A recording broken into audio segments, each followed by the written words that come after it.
Hey everyone, and welcome back to the channel. The first major content update of Path of Exile 2, titled Dawn of the Hunt, is dropping on April 4th, bringing a brand new class, 5 new Ascendancies, a ton of fresh content, massive endgame improvements, new items, new currency, and of course, a ton of nerfs and buffs. From what we've seen so far, this update is set to double the size of the game, making it the biggest Path of Exile 2 expansion yet. If you missed the reveal or found it hard to catch every single detail, this video will break down everything that you need to know with the information that we have so far. I'll also include timestamps so you can bookmark the video and easily revisit any section whenever you need.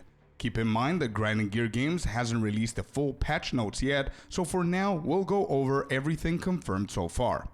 Once the patch notes drop, I'll be back with a follow-up video covering all the details in depth, including new leveling and endgame builds as well as explanation for all the new and updated systems. To not miss any of that, make sure that you subscribe to the channel and turn the bell on, or join me live either here on YouTube or over at twitch.tv/Scorpius_ENT any day of the week. Alright? Let's dive in. One of the bigger reveals in this update is the introduction of the Huntress class, a dexterity-based spear wielder who blends melee and ranged combat seamlessly. Armed with a spear and buckler, she excels in swift movement, deadly counterattacks, and strategic hit-and-run tactics. The Huntress brings 20 plus brand new abilities, including the power to tame and summon wild beasts from normal monsters to rare ones. She can dash in and out of combat, hurl spears from a distance, or even call upon elemental forces. Her abilities incorporate bleeding effects, elemental damage, and introduce a brand new combat mechanic, parry. By holding down parry, the Huntress can counter incoming attacks, stunning enemies and empowering her next strikes. Some of her attacks are designed to trigger after a successful parry, making her a highly reactive and skill-based fighter. This update also includes 5 new Ascendancy classes, 2 for the Huntress and 3 for existing classes. The Huntress can become a Ritualist, a darker sacrificial path where she can open rituals and sacrifice slain monsters to temporarily steal their modifiers, similar to the Headhunter belt. She can even sacrifice herself to further empowerment. The Ritualist Ascendancy unlocks unique damage effects like Blood Boil, which explodes enemies in massive AoE damage, and the ability to equip a third ring for extra power. Her second Ascendancy is the Amazon. A master of traditional spear combat, the Amazon excels at exploiting boss weaknesses for increased damage. She can infuse her weapons with elemental energy, causing massive AoE explosions while also leeching life from her targets. Smith of Kitava will be the new Warrior Ascendancy. The Smith allows the warrior to forge weapons before the battle, enhancing their damage and even summoning their weapons to fight alongside them. One key passive removes the ability to wear standard body armor, but instead lets the warrior craft their own custom armor using special disconnected nodes. The Tactician is the new Mercenary Ascendancy. The Tactician can suppress enemy fire to build up Pin, a mechanic that stun locks enemies, preventing them from performing any actions. He can also place multiple banners in battle, boosting defense, speed, and damage, and even have an army of archers to fight with you. And lastly, the Witch is also getting a third Ascendancy, the Lich, a master of chaos damage and curses. You can sacrifice your own life to enhance your energy shield, as well as nominate a specific jewel to your soul, greatly enhancing its power and turning it into a core part of your build. The Dawn of the Hunt update also introduces some incredible new skills, including a fan-favorite returning ability called Spectre, which traps the souls of almost any monster in the game, allowing you to not only summon it as an ally, but also add further support gems, making it stronger. We're also getting the ability Summon Rhoa, which literally summons a mount that can also fight alongside you. The ability Summon Rhoa is only used by ranged builds, as you won't be able to fight with it as melee. Its movement speed is the speed that your character already has, minus the penalty from using your spells, which makes it feel a little bit faster. You can use this mount to fight through all the content, however if you get dismounted from monsters, you'll be heavily stunned, causing you to take a lot of damage. You can also choose to dismount yourself and continue your fight on foot in case you want to dodge roll instead. Moving on, we have some massive new content additions with things like the Azmerian Wisps. Our first encounter with these Wisps will be in the early parts of Act 1 in the campaign, and they will carry throughout the entire campaign as well as the endgame.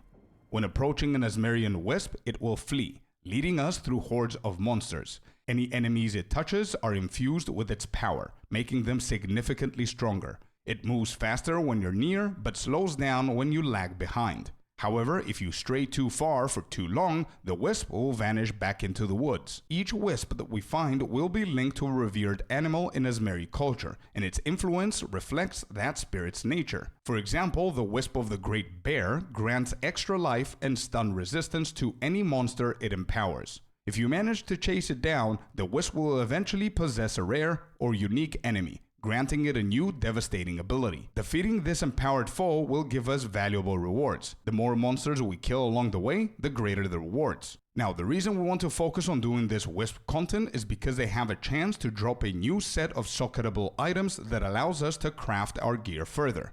And each of these crafting items is restricted to a specific equipment slot. And as I mentioned before, they will not only be found in the campaign, but also the endgame. A new map called Azmerian Ranges will always contain multiple wisps, making it an actual endgame mechanic that we can further modify through its new Atlas passive tree and tablets. The second piece of new content or mechanic that's been introduced are the Rogue Exiles. There are 12 different Rogue Exiles, each with their own skills and personalities. What makes these exiles truly dangerous is that they use the same skills and items as we do. This means every encounter feels like a true PvP battle where the rogue exiles will unleash powerful attacks, dodge roll out of danger, and use smart pathfinding to avoid our abilities. If we manage to take them down, every piece of gear that they were using drops on the ground, ready for us to claim. They can also have a few uniques on them that can be displayed under their life bar. So if there's something valuable on them, we definitely want to make sure we kill them before they portal out. The way that they portal out is if we ignore them for too long or die to them, taking all the gear with them. The third piece of new content isn't actually new, but an upgraded version of an existing mechanic, and that's the Strongboxes. In Dawn of the Hunt, we'll get 4 new unique Strongboxes, each offering unique challenges, mechanics, and rewards. Strongboxes now aren't going to be just ordinary chests anymore. They're booby-trapped, triggering waves of monsters and deadly mechanics when you attempt to open them. The first one out of the 2 versions that are confirmed is the Ogham's Legacy Strongbox, a rune-carved stone with a corpse splayed before it. Activating the stone awakens forbidden Ezamite magic, reviving the fallen creature as a powerful rare. A modifier on the box determines how many times the monster can be revived, each time growing stronger with extra modifiers. And the second one is the Ixchel's Torment. This strongbox holds a powerful artifact and is guarded by powerful monsters. Defeating them will award us with a unique item with a specific corrupted outcome. Additionally to these 3 pieces of content, we're also getting brand new endgame maps. In addition to the Azmerian Ranges that we mentioned before, there are 7 new additions. One of them is Pharaoh Megalith's The Endless Hunt is one of those maps where you can find rune-carved stones to activate. When you hold and activate all runes, a powerful boss is going to be summoned. When we defeat that boss, another one spawns after, then another, and another, and another. We can fight up to 10 waves of bosses, each becoming harder and harder. Obviously, the further we go, the better the rewards we get. This specific map will also be where we get exclusive new runes that we will cover a little bit later on, where we get to talk about crafting updates. The Fractured Lake is another new map which looks amazing as the terrain rises beneath us while we're walking around. The mechanic here is that all rare monsters are mirrored, meaning that we always fight 2 of them at the same time. The goal is to go to the end of the map to find a broken mirror which will contain a new base type amulet or ring. And the third confirmed map is the Crystalline Cavern, which is built around the Essence mechanic. At the center of this map, we will find a massive map boss that is imprisoned, surrounded by multiple rare monsters, all trapped in Essence. Our goal is to defeat all rares so their essences are transferred to the main boss. The more essence we stack, the stronger the boss becomes, and of course, the more loot he will have. Beyond new content and mechanics, essences have also received significant improvements, both visually and mechanically, to the point that they feel as new content.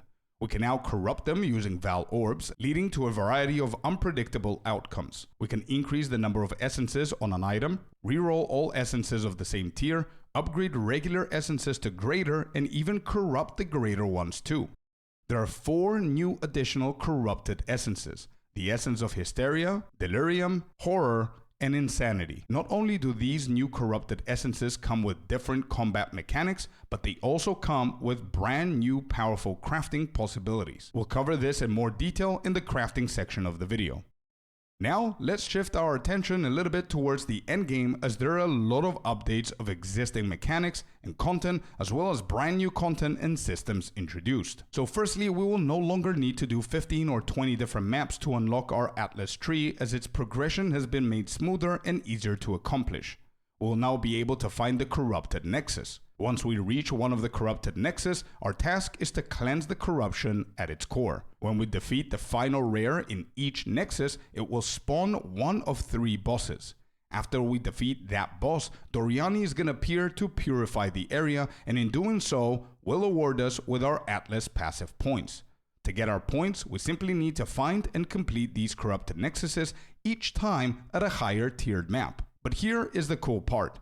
Once we have cleansed the corrupted nexus, all surrounding corrupted maps will transform into cleansed maps, which will come with new monsters, a unique boss, and their own modifiers. One of the most exciting rewards from cleansed maps is the new Fracturing Orb, which will be heavily used for crafting.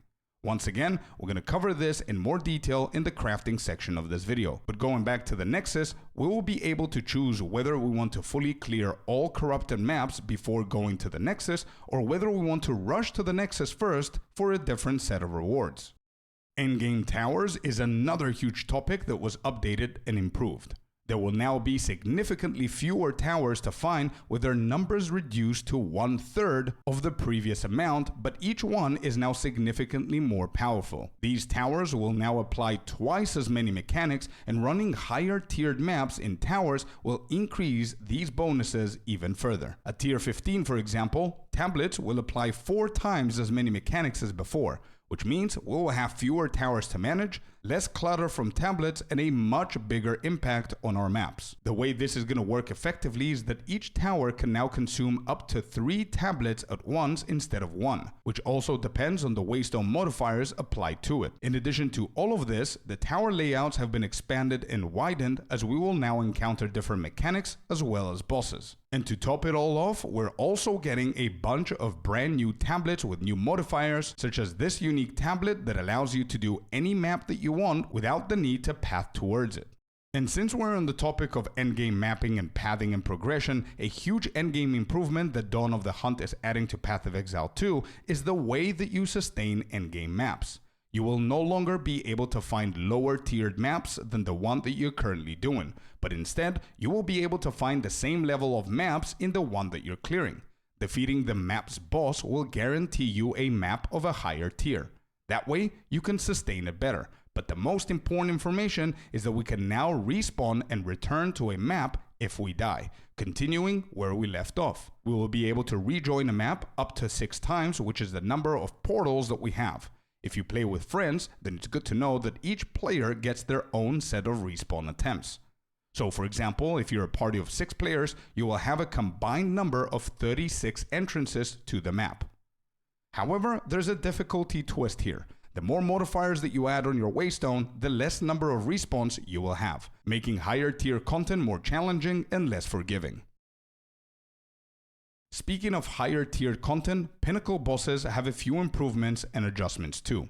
Lower tier Pinnacle bosses are now less difficult, making them more approachable for early builds. Experience is no longer awarded for defeating them, but more importantly, dying to them no longer results in experience loss. So we no longer have to wait until we level up before taking on the challenge. Unique item drops are no longer restricted to the highest difficulty of Pinnacle bosses, meaning we can now find powerful uniques even at lower tier encounters. So all of these changes ensure the Pinnacle bosses remain a compelling challenge while being more rewarding and less punishing for all players. So now that we've covered all of the new content and existing improvements, it will be much easier to understand the additions and updates to crafting, as they are all linked to the new content that we already spoke about. For example, focusing on the new Azmerian Wisps content, we will be able to get the new talisman currency, which is used for crafting on specific gear items with interesting new mods such as the cat talisman that adds 10% reduced crit damage on your boots, the boar talisman which grants 1 rage on hit on our gloves, and the Rabbit Talisman, which prevents us from being inflicted with corrupted blood on our body armor. Focusing on the new Essence content, for example, will also give us a brand new crafting material. For example, Essence of Insanity applied on this belt right here will guarantee that the next Val Orb used on that belt will add 2 enchantments instead of 1. Number 3, we have Recombination, which is a brand new crafting system that we can use, and the way that we use it is through focusing on the existing mechanic called Expeditions. With the currency that we get from the Expeditions, we'll be able to merge 2 similar items together, hoping to get the best mods of each item into one single new item. The 4th crafting update is by focusing on the Endgame Nexus content by cleansing all corrupted maps and then defeating the cleansed monsters. Doing that, we'll be able to get a new crafting currency called Fracturing Orbs. Fracturing Orbs can be used on a rare item with at least 4 modifiers, randomly causing one of those modifiers to lock into place. This means that no matter what you do next to the item, the fractured modifiers cannot be changed at all. And lastly, there's a decent improvement to the existing runes that we currently have. All runes will now have their mod scale in tiers, which will make them more powerful, as well as the addition of new runes.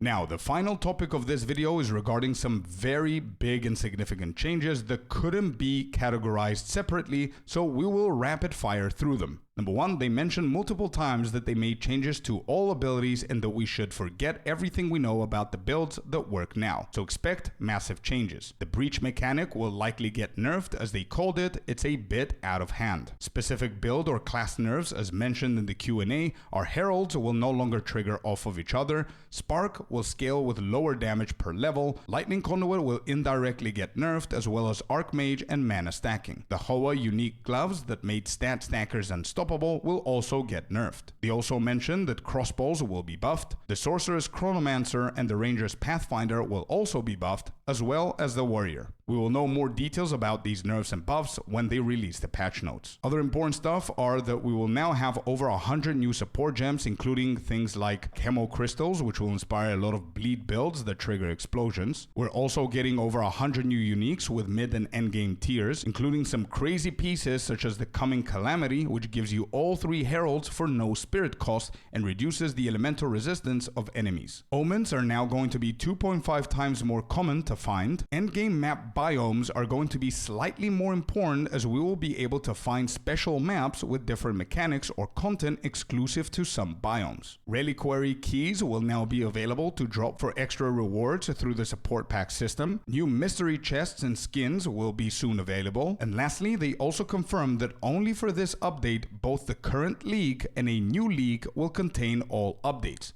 which means that you can choose if you want to reset or not. However, bear in mind that this might be the one and only time that they do this, according to Jonathan. Eventually, your old league progress will be halted in future updates, so I definitely recommend you guys to join us in the new league. And that should cover everything important that was recently announced for Update 2.0, the Dawn of the Hunt.